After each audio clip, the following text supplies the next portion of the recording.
ਸਲਾਮੁਅਲੈਕੁਮ। ਲੋ ਜੀ, ਇਹ ਭੇਡਾਂ ਦੇ ਪਾਣੀ ਪੀਣ ਵਾਸਤੇ ਰੱਖਿਆ ਡਰਮ। ਇਹਦੇ ਤੇ ਆ ਕੇ ਮੂੰਹ ਰੱਖਦੀ ਹੈ ਜਿਸੇ ਭੇਡ ਤੇ ਉਹ ਪਾਣੀ ਬਾਹਰ ਆਉਣ ਲੱਗ ਪੈਂਦਾ। ਪਰਲੇ ਪਾਸੇ ਛੋਟੇ ਬੱਚਿਆਂ ਵਾਸਤੇ ਉਹ ਨੀਵਾਂ ਥੋੜਾ ਜਿਹਾ ਸ਼ਾਇਦ ਨਜ਼ਰ ਆਉਂਦਾ ਹੋਵੇ ਪਿਆ, ਉਹ ਬੱਚੇ ਉੱਥੋਂ ਪੀ ਲੈਂਦੇ ਆ। ਬਾਕੀ ਇਹ ਭੇਡਾਂ ਨੇ ਜੀ, ਇਹ 2 ਏਕੜ ਦਾ ਰਕਬਾ ਹੈ। ਇਹਦੇ ਵਿੱਚ ਜਿਹੜੀਆਂ ਨੇ ਇਹ ਹਰ ਸਾਲ ਜਿਹੜੀਆਂ ਨੇ ਨਾ ਇਹ 80 ਵੱਧ ਜਾਂਦੀਆਂ ਨੇ। ਇਹ ਤਾਂ ਕੋ ਨਾ ਹੁਣ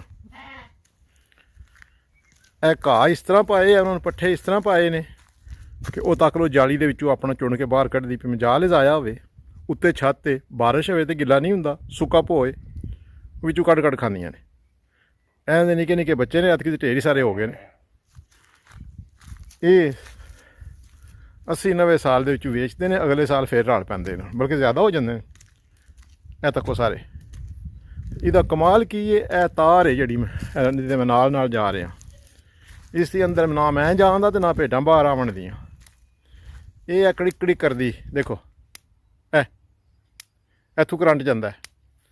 ਇਹ ਬੈਟਰੀ ਰੱਖੀ ਗੱਡੀ ਵਾਲੀ ਚੁੱਕ ਕੇ, ਉਹਦਾ ਕਰੰਟ ਦਿੱਤਾ 4 ਦੀਵਾਲੀ। ਇਹ 4 ਦੀਵਾਲੀ ਇੱਥੇ ਕਦੇ ਕੋਈ ਚਰਵਾਹ ਨਹੀਂ ਹੋਇਆ। ਇਹ ਤਾਂ ਕੋਈ 4 ਦੀਵਾਲੀ ਜਾ ਰਹੀ ਹੈ, ਇੰਝ ਚੌਂ ਪਾਸੇ ਭੌਂ ਕੇ ਆਉਂਦੀ।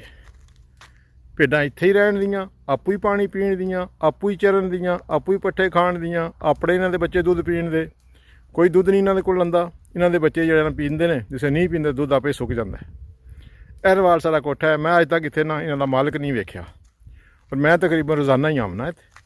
ਉਹ ਆਉਂਦਾ ਹੈ ਕਿ ਪਾਣੀ ਜਿਹੜਾ ਨਾ ਮਟਕਾ ਖਾਲੀ ਹੋ ਜਾਏ ਤੇ ਉੱਥੇ ਨਵਾਂ ਪਾ ਜਾਂਦਾ ਵਿੱਚ, ਜਾਂ ਆਉਂਦਾ ਹੋਵੇ ਤਾਂ ਸਾਰੇ। ਟਰੈਕਟਰ ਦੇ ਨਿਸ਼ਾਨ ਵੀ ਆਣੇ, ਲੇਕਿਨ ਮੈਂ ਨਹੀਂ ਕਦੇ ਦੇਖਿਆ। ਬਾਕੀ ਜੰਗਲ ਹੈ ਦੋਵਾਂ ਪਾਸੇ, ਇੱਧਰ ਸਬਜ਼ਾ ਹੈ ਔਰ ਪਿੱਛੇ ਵੀ ਜੰਗਲ ਹੈ ਜੀ। ਮਜ਼ੇ ਦੀ ਗੱਲ ਹੈ ਕਿ ਮੌਸਮ ਖੁੱਲ੍ਹ ਗਿਆ। ਇਹ ਦੇਖ ਸਕਦੇ ਹੋ ਕਿ ਫੁੱਲ ਸ਼ੁੱਲ ਜਿਹੜੇ ਨੇ ਉਹ ਨਿਕਲ ਆਏ ਨੇ ਹੁਣ। ਮਾਸ਼ਾਅੱਲਾ ਰੌਣਕ ਹੋਵੇ ਦੀ ਇੱਥੇ ਵੀ। ਇਹ ਵੀ ਪਹਿਲੇ ਫੁੱਲ ਨੇ।